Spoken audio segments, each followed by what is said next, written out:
most of us do not have good control over how our consciousness functions. But if you take the principles and apply them and begin exploring how you can actually cultivate your life force and your Qi in your life.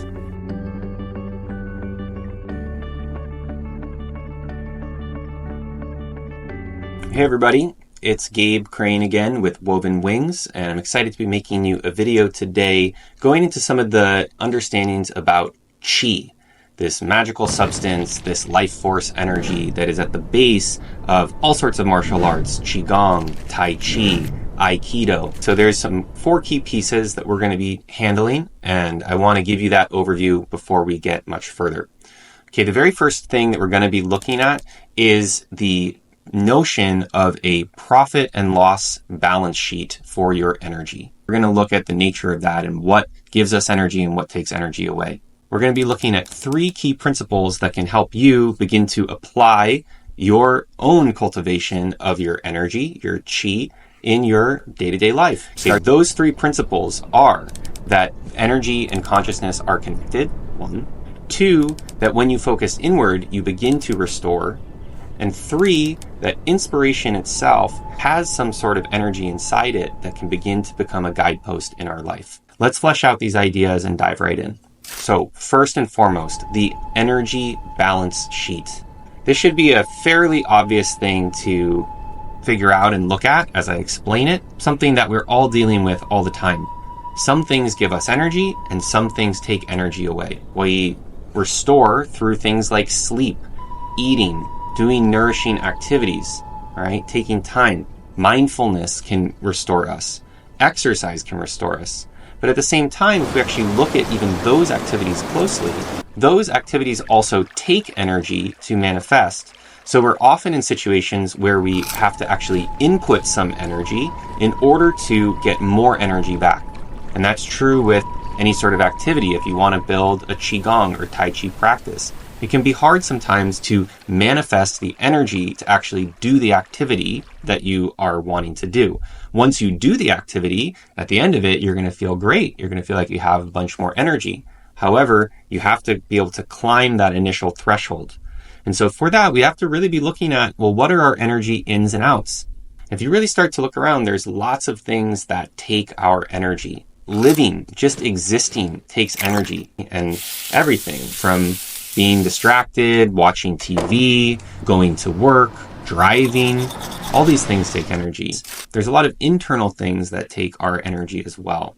Feeling depressed, feeling stressed or anxious, these are huge energy consumers. Our emotions, our fixating thoughts, just thinking actually takes our energy. And if you really break it down into a subtle level, speaking, looking at something takes energy. And so there are all these immense energy expenses that are happening all the time. And when you really look at it from a profit and loss standpoint, you look at the balance sheet, it makes sense why over time we human beings and all life succumbs to entropy. It's why we die, right? Because we ultimately run out of energy. We don't have enough. When we're looking at building up our practice, building up our life force energy, we can really see that we have a lot of work to do. There's always things that are taking it away. Luckily, there are things that can restore us, and I want to look at some of those principles that guide those kinds of activities now. This video doesn't get into the particulars of doing specific exercises, but if you take the principles that I am laying out for you right now and apply them, you'll immediately be able to start to derive some benefits and begin exploring how you can actually cultivate your own energy, your life force, and your Qi in your life. The first thing that you need to understand is that actually our energy and our consciousness are connected. So we're not just talking about some physical energy, but we're talking about something that blends our conscious awareness and our experience of energy. So those 2 things in combination make Qi. And that's very important because our consciousness ultimately becomes the force that guides and directs our Qi. And that can be summarized in a pithy, simple statement, which is, where attention goes, energy flows. If I spend a lot of time stressed out and thinking about something going on for my work, in 3 days, a lot of my energy is being expensed into that whole cloud of thoughts. You can imagine it right here. If I'm feeling upset with the way an interaction went or the way somebody treated me, and I'm feeling angry, well, I can feel all of my awareness going into that emotion, and it's taking up a lot of energy, and I can feel that down here in my chest. But if I take my consciousness and I direct it, for example, to the beauty of nature, wow, the way that the sun is the late afternoon when it's shining down and it feels really, really nice. Okay, my consciousness starts to go there into that experience, and they start to be nourished and filled up by the associations with that. Okay, this is a really, really important thing to understand and consider, because most of us do not have good control over how our consciousness functions, where we utilize our consciousness. We're usually stimulated by one thing or the other, and then suddenly our conscious awareness goes there, and then we become drained. Manifest and control the qi and the energy that we have. The second principle is that when we focus inward, we begin to restore. If I can train my consciousness to not get pulled into every different activity and interaction that I'm confronted with, and I can take my awareness and put it inside, then naturally, following the first principle we discussed, the energy is going to follow that consciousness back inside. That's why mindfulness practice is so effective. Meditation and all the host of other related activities takes our usual way of functioning in our mind and it reverses it. It takes our external orientation and returns it. Even with our eyes, we close our eyes. Remember, I was telling you that even looking out takes energy. If you take your eyes and you close them, the awareness starts to flow back inside. You can begin to start feeling yourself restored just through the process of you bringing your awareness back to yourself. It's not just trying to study your thoughts or stop thinking, but really rather to just be present in the experience of your body. The third principle that I want to share with you today is that inspiration, which comes from life itself, will give you qi.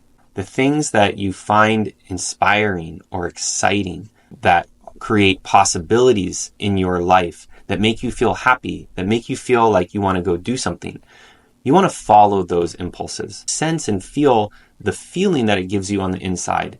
If you're able to stick with that and place your consciousness more actively into that feeling, you're going to feel that feeling grow inside you. And as that feeling grows, you're going to feel better. You're going to have more energy to go out and do exciting things in your world. What are the things that give you energy? Who are the people and the types of circumstances and interactions, the relationships that nourish you and make you feel inspired? And what's beautiful about that is that as we each do that in our own way, we start to gain the energy to actually utilize it to make the world a more meaningful, healthier, and more beautiful place. Hey everybody, thanks for tuning in as usual to our channel. Today's video, which we'll get into here in a second, is based on a workshop that I am offering on the app Fishbowl.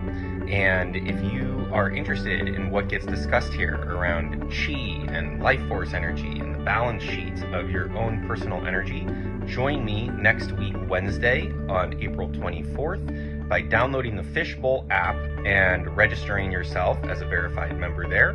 If you do that, then you can join us at 11:30 Pacific time, 2:30 Eastern, for a rich discussion about Qi in the workplace and looking at our life force energy and how we apply it into all sorts of different tasks we do, regardless of what kind of work you do. So check that out, and I hope you enjoy this video on how to start getting in touch with your own Qi.